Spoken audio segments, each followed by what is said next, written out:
شوال کی 6 تاریخ کا ایک نہایت مؤثر عمل آپ کو بتاتے ہیں جو رزق کے بند دروازے کھولنے کا سبب بن سکتا ہے۔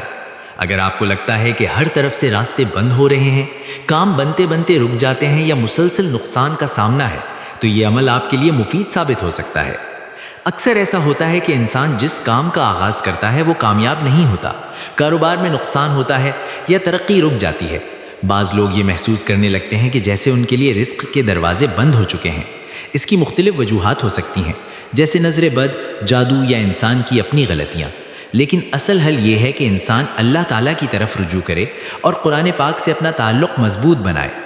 قرآنی آیات میں بے پناہ تاثیر ہوتی ہے، اور اگر ان کو یقین کے ساتھ پڑھا جائے تو اللہ تعالیٰ برکت اور آسانی عطا فرماتا ہے۔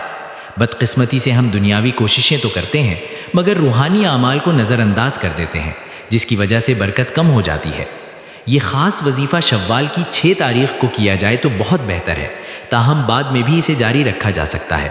اگر آپ رزق میں برکت، کاروبار میں نفع اور نقصان سے حفاظت چاہتے ہیں تو یہ عمل ضرور کریں۔ اس کے لیے سورۃ الضحیٰ کی ایک مختصر مگر طاقتور آیت ہے، وَلَسَوْفَ يُعْطِيكَ رَبُّكَ فَتَرْضَىٰ۔ اس آیت کو اس دن 111 مرتبہ پڑھیں، پھر اللہ تعالیٰ سے دل سے دعا کریں۔ انشاءاللہ اس کی برکت سے رزق کے بند دروازے کھلیں گے، آسانیاں پیدا ہوں گی اور آپ کو وافر رزق نصیب ہوگا۔